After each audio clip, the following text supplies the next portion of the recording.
This is Pyramid Lake. I just passed by it on my way up north, and I'm on the road again on the I-5 north.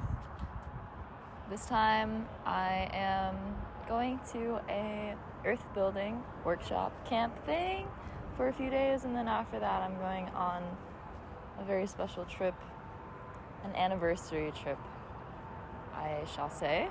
It's been a few years, but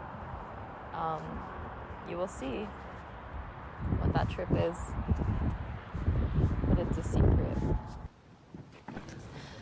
During my time in undergrad studying architecture, I have become really aware of how destructive our building and construction practices are, and the resources that we extract, the toxic materials we utilize and manufacture, and the absurd amount of waste that it will put into the landfill.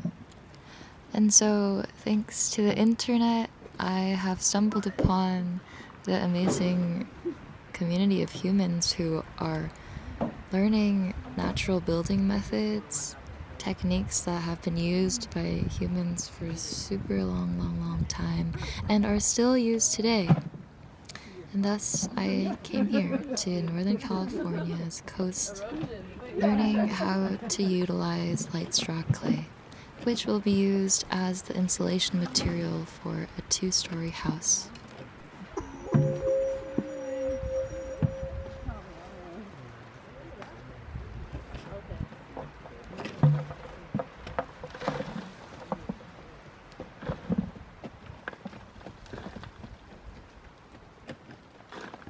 I think maybe this one. Some more. Let's soak some more in a new tub, right?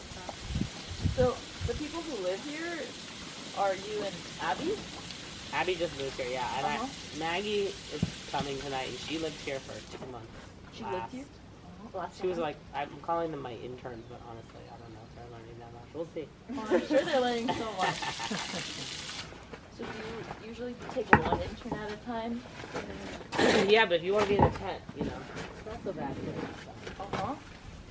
Or, if you want it more comfortable, I bet we could get you some. I have an idea. I bought a greenhouse from Wayfair. It's over there. It's at least 8 feet long. You could just live in there. Oh, that would be awesome too. I can learn how to. It's like assembly. It's like it's assembly. IKEA building. Like that'd be great. You want to do that? Sure. And you can see everything from it. You can see the walk by. Yeah. You just share a kitchen with Abby.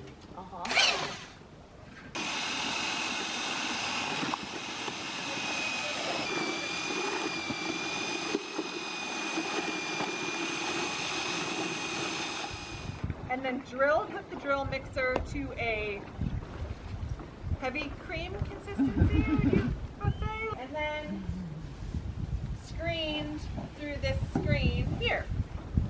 The reason for screening it is to take out the things like little rocks and inconsistencies that are not the end of the world to have in the wall, but they don't benefit us. They don't help the insulative. Is there a method to the madness? Nah, we just want to get it.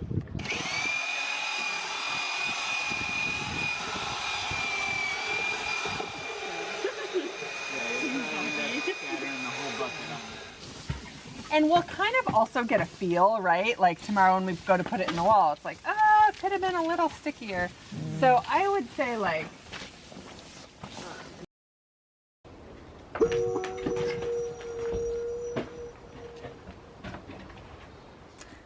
So I'm preparing dinner right now.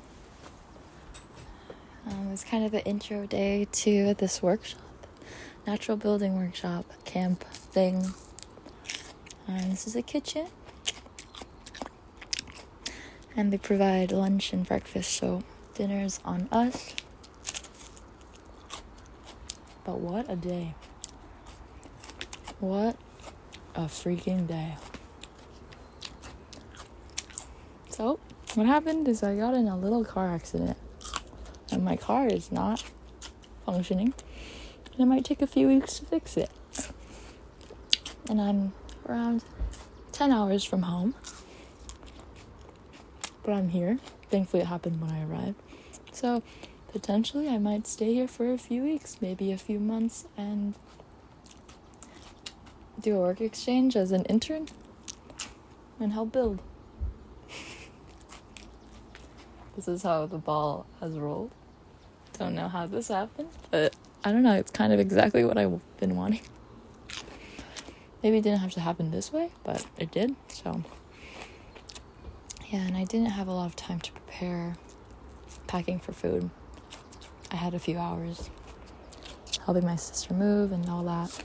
And so, sadly, I got instant rice and instant lentils. That's how it goes.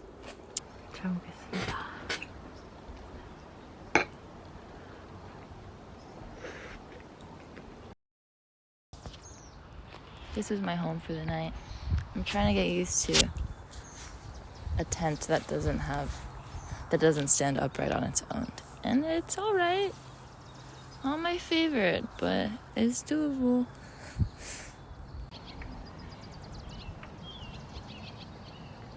Like, oh great, this building is LEED certified. It's doing like way better than the average building. But like the average building is like such a low bar of comparison that's absurd. And what we should be comparing it to is the no impact, and therefore make a conscious choice of like all of our choices that are like anything stepping away from like finding a cave and crawling into it for your shelter, which is not what's going to suit most of us. But any choice that we make that is not that, just to be conscious of it. The more we localize our material extraction, the more that we see the impact of that tree that we cut down to build our house, that sand mine that we drive by each day, that we order sand from occasionally. Like, the more that we can have direct impact on those systems, the more our choices will be good choices, right? Like, the more that we just see the impact that we have. Their design is for there to be a horizontal number that kind of slides in here in between these two. The purpose is so that this chunk of wall right here can't essentially just pop out. Yeah, so with that last, like, once you come up, right, like, so what I would think is just about now, this board could get maybe brought up a little bit more so you can still get your hand in there, but kind of minimizing the amount of area you have to go this way with it. When do you take the plywood off? Right away. Oh.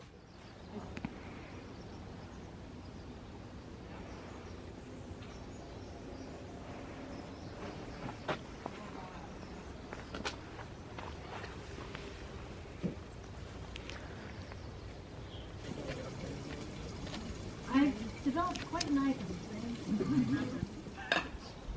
We got 4. Not up to code. 4. No, I'm not doing it anymore. I understand. Black good cheese also. Yes.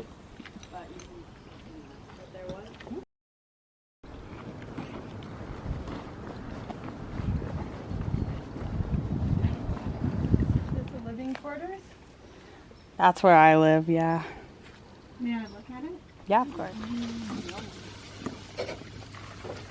Yum, Abby, thank you.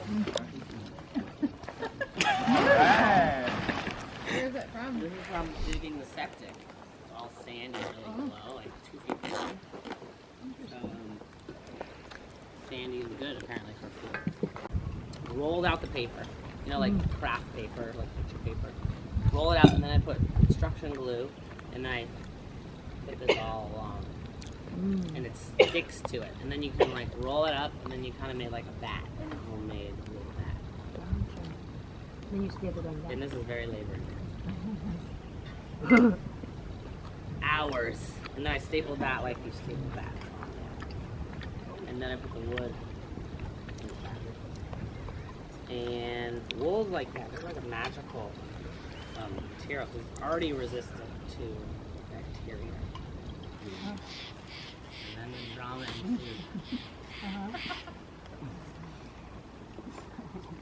the excitement began. He used to be a contractor. He used to be an inspector. Oh God. Did you have planned over? Like in Sacramento. And this is the land, you know, and the distances. And then you need the square footage of everything. And of course I was reported for my container, so I had to permit it after the fact. The floor is going to go here, in the earthen floor. Hopefully you'll be here for that workshop. And not in the garage, but in there. So it's going to go floor to there. So it's totally concealed, and this is what's inside. And the way we did it was, these were all laying down, you know. All of them were, first we did the house laying that way, and then these were laying this way. And we lift them up onto this, and then the other side you drill holes, and then you just stick these in. And that's how it's held in place, and rebar coming down and out. I'm feeling really overwhelmed right now. I guess it's all just sinking in that my car crashed and I'll be here for a few weeks, and it's all kind of really unexpected. I just want to run away, but I don't know where to run to. There's nowhere really to go. Technically, I can get a ride back to San Francisco and take a flight home, and then come back up here when the car is done, but that just doesn't feel right. So I think that I'll just have to be brave and live here in a foreign place with foreign people. These are the feelings that I'm feeling, and I think I need some time to just sit with them. I don't want to run away this time, and I want to just do it. Because last time I ran away when I went to the redwoods. I'm always running away from the redwoods. There's redwoods here too. Last time I went to Santa Cruz, when I went to Watsonville, when I went to Cosmic Dance Permaculture, I ran away. This time I won't. But right now, I'm just gonna sit here. I don't want to speak to anybody. I'm just gonna sit here.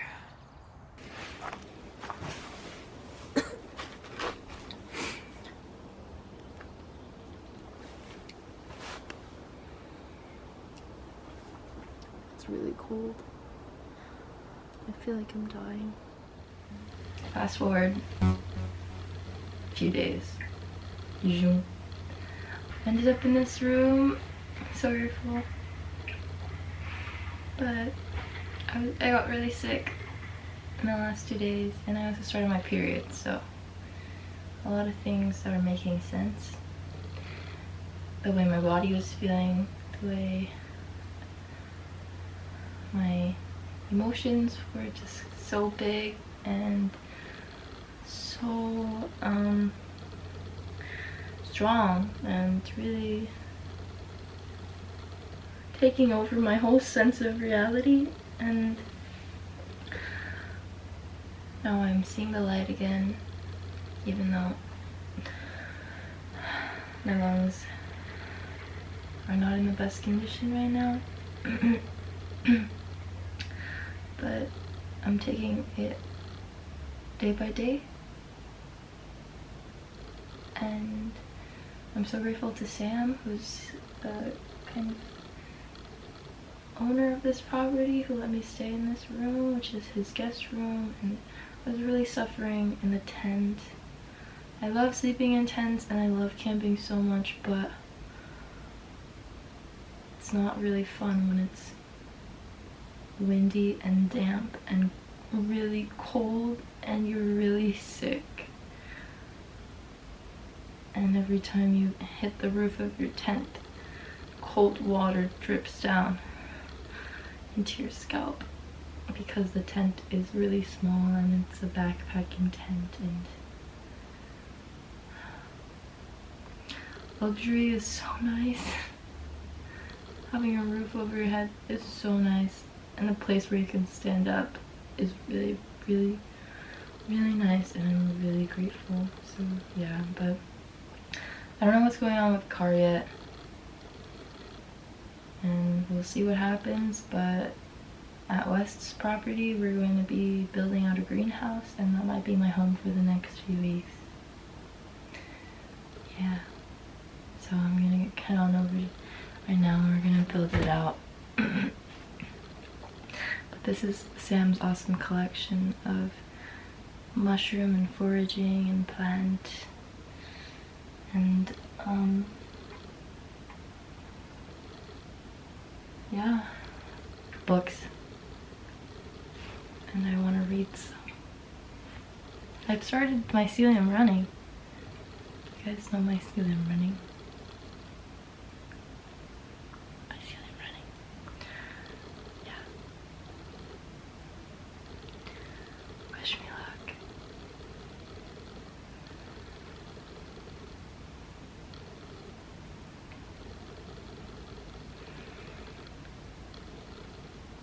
Life can be hard sometimes, but that is life. And then it gets easy, and then it gets hard again, and then it gets easy. And these days it was really, really hard, but now it's getting easier, and it's really beautiful.